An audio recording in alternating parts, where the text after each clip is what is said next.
Hey guys, so in an effort to kind of, in addition to this channel, talking about reptiles, their basic care, as well as going out on some fun adventures and seeing some cool places and talking to cool people, we also want to talk a little bit about what we do here. We are a reptile breeder. Jay's Reptiles is we're trying to breed different snakes. So originally, we started out with boas. We've moved on to mostly ball pythons, kind of like everybody else. But we are starting to diversify a little bit. But this year, we're mostly doing ball pythons. And we're going to talk a little bit about some of the projects we're doing. We have a few more. We have, like, I think 12 ball pythons that we had confirmed locks on, which means that we for sure saw a male and a female ball python in courtship and mating. Not all of them will go, but hopefully we'll get quite a few this year, and we're going to do a little bit of the highlights. So for if you guys want to follow along on the rest of our social media, you can keep updates if you're interested in any of those, or just kind of see the process of them as well. So this year we're getting into some pied stuff, and in future we're hoping to do a lot more pied stuff as well. But kind of the highlight of this year, at least for me, is going, as well as probably everybody else too, will be the banana pied project. So a while ago we picked up a banana female that was 100% het pied. And you know, the banana gene was that weird thing that was, they said it was sex linked. That's not exactly accurate, but I'm not going to talk about that. But females were quite the hot commodity, and females could make other females and males. And if that female produced a male, then you had a female maker male, which was like a whole other thing to market things. But she was a finicky eater. She didn't want to eat frozen thaw. She went off food for a while, but she's finally up to weight. She's finally nice and healthy. And our rescue boy, Seattle here, has proven to be a pretty good breeder and is locked with a couple different females that are het pied, but has finally locked up with Georgia, that banana het pied, and hopefully we can make some banana pieds. And she also might be a pastel banana too, because of kind of her coloration. I'm not going to bring any of our gravid females out just because I don't want to stress them out or anything like that. So I'm mostly just talking about little guys or the males that we have locked up with stuff. So hopefully we're producing some pinstripe pieds and some banana pieds and some other really cool stuff this year. This is our male GHI. The GHI, once again, it stands for gotta have it. It's an incomplete dominant trait. I really like the GHIs because I like the kind of earthy tones. Well, I like a lot of different stuff, but the GHIs, I do like the kind of earthy tones and this really cool busy pattern, and it changes a lot throughout it. So it has that really cool dorsal stripe as well as in a different side pattern. But we paired him up with our GHI female, which the GHI female is a lot darker. She's a little bit more gray than this deep chocolate color, which I think is going to make some really cool stuff. So hopefully we'll get some super GHIs, which looks even more cool. The dorsal stripe lightens up quite a bit, and some other stuff, as well as we also had a GHI Mojave that we paired up with a couple different females, but we did see a good lock on our Orange Dream female, which that's not a world's first because it's only a 3-gene animal and they're pretty common, but I haven't seen a whole lot of them out there, and I think they look pretty cool. So hopefully, depending on ball pythons can have a clutch of eggs that come from 2 or more fathers, or males, I guess you could say. We'll say males.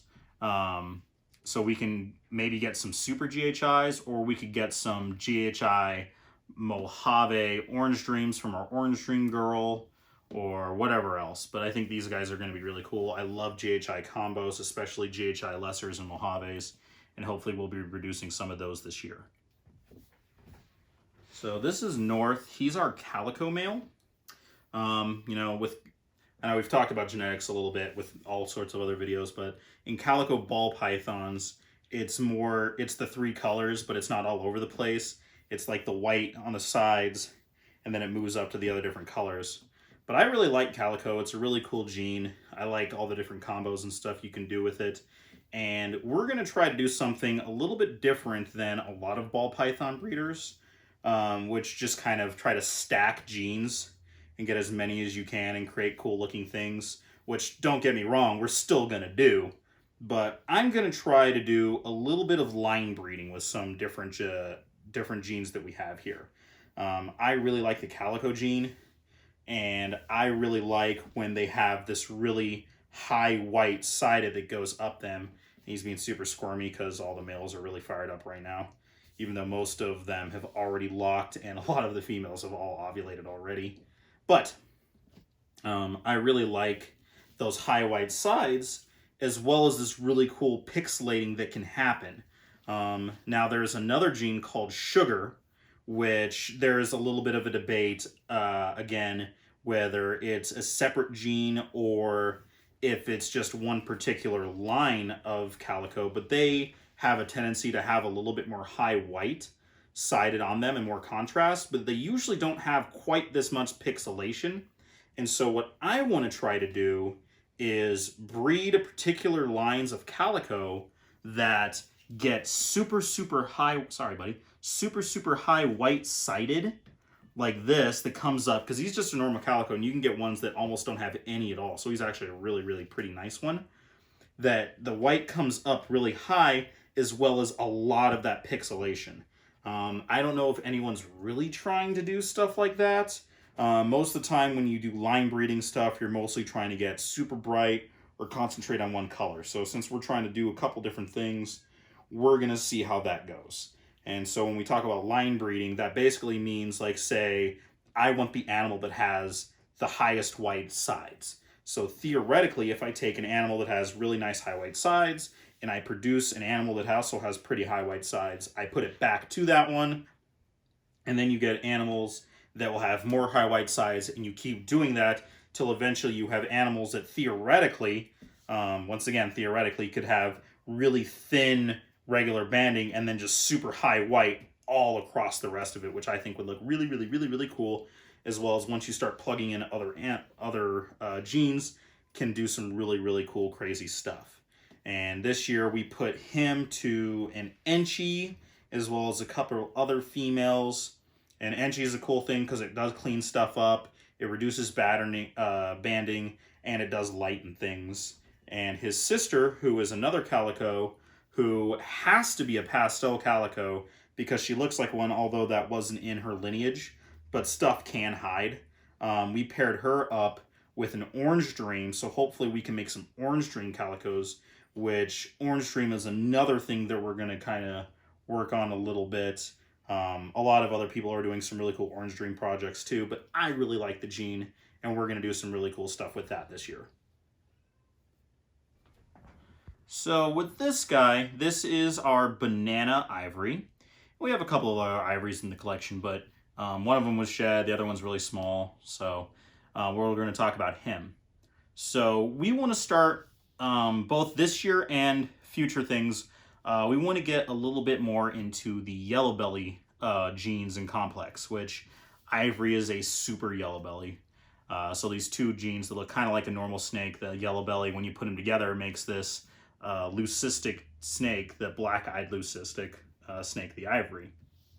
And he's a banana ivory, so you can't tell that he's a banana because the leucism covers up the full pattern, but that gene still carries through if he makes more babies. And we want to do some cool stuff. So we want to do some stuff with highways as well as some other ivories, because some genes actually do pop up through. So for instance, the leopard ivories look absolutely amazing. They're the solid white snake that has all of like the leopard pattern, but it's all purple that kind of comes through this gene, through the leucistic white snake, and they look really cool. So this fall we picked up quite a few animals to start working with new projects. So we're going to be doing a lot of leopard ivory stuff. We're going to be doing a lot of highway stuff. And as well as we kind of have a lot of banana in a lot of our stuff too, which, you know, everybody has differing opinions about the banana. Not that it's, you know, bad or anything. That's just, they're just kind of everywhere and they're not as valuable as they once were. but we really like it and it looks really cool. And you know, you should breed and work with what you like. That would be my biggest advice. Although we're just now really getting started, so I don't know how much advice I can really give. But so this year, hopefully, we can get some cool Ivory stuff, maybe some cool Highway stuff that has banana in it, or some other genes. Because our other adult Ivory male, okay, well this works. Our other adult Ivory male potentially has 3 or 4 other genes in him that could pop out. We'll see. As well as moving forward, hopefully we're going to be doing a lot of these. Now, I don't know if this would be considered the highlight of this year's breeding plans, but it's certainly a really high anticipated one. This is Colorado. She's a Pastel Highway. Clearly we're not breeding her this year, but we did pick her up last fall to be a future breeder. But hopefully this year we will be producing some Pastel Highways, or potentially some banana Highways, which would be really, really cool. We have, you know, a couple different things being paired up that potentially could make banana or pastel Highways, which would be really, really, really, really cool. Yeah. And as long as we're talking about, you know, future plans, you know, we talked a little bit about the Orange Dream and the Calico and stuff, which we do have a few things up and coming as well as this year. But another thing that I was in love with when I first saw them, and we finally actually got a couple, is the bamboo gene. So this is the bamboo.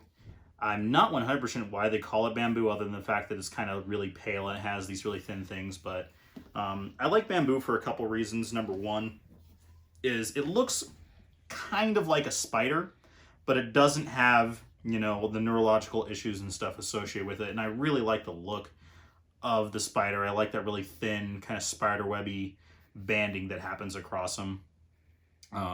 And bamboo combos look really, really cool. And we're going to be working with a few of those in the next couple of years. As well as these guys are also in the blue-eyed leucistic complex. So like with Mojaves and Russos and Butters and Lessers and stuff. So if you pair this with any of those, they will actually make a solid white snake with blue eyes too. With the bamboos, we probably won't be doing that as much as putting them with other genes that'll create different fun patterns and colors. That being said, we will hopefully be producing quite a few blue-eyed leucistic animals. Number one, because I really, really, really like them. And number two, there's always going to be a demand and want for those solid white blue-eyed snakes because they're just so cool and so striking. And I think that's, you know, something that kind of needs to be talked about a little bit. Like there's this thing about people always chasing the next gene. For a long time, it was like how many genes you could pile into a snake, how many incomplete dominant genes. And now it's how many recessive things you can get. You can get triple, quadruple, heterozygous animals that can make, you know, an albino, anery, hypo, clown, pied. Like those kinds of things is what people are trying to do, as well as other really cool things, especially with like the clown projects and stuff that some people out there are doing all sorts of crazy new funky things with, which I think is something that's good, that they're taking genes that already exist and they're doing new crazy things and fun and interesting things with that instead of just stacking genes. And so that's hopefully what we're going to be doing, is we're going to be doing some new kind of cool stuff that we like. Hopefully it'll turn out pretty cool, as well as making animals that I think people are always going to like. So the blue-eyed leucistics, the ivories, and the pied balds, which we're going to hopefully be making quite a few in the next couple of years too. So we're going to see some really cool stuff coming up. Hopefully, fingers crossed. I hope you guys enjoyed this video. I hope that you guys can see how passionate we are about our animals and how cool we are, and that if you like that, you know, it'll hopefully maybe inspire you to move forward with something that you really care about, as well as, you know, if you were ever thinking that you wanted to pick up, not pick up, but if you ever wanted to get a reptile, a snake, or whatever may have you, these videos can be a little informative for you.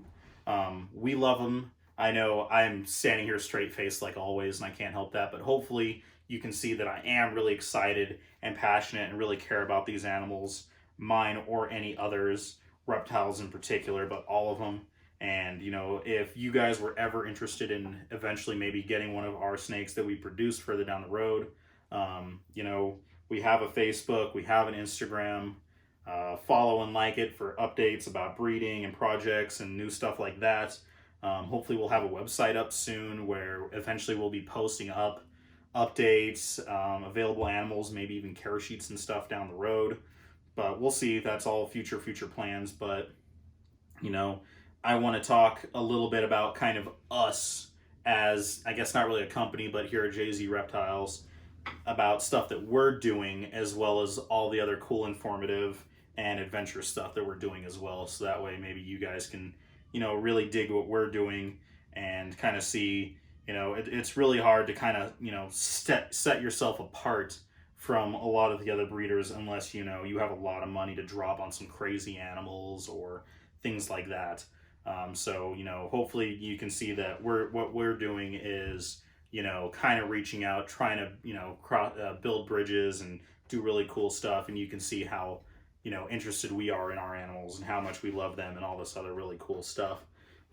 Please like and subscribe if you like these videos, not even this one, but any other ones. If you have any questions, comments, anything that you want to see on our things, you know, let me know down in the comments. Please share with your friends. You know, share, check us out on Instagram, on Facebook.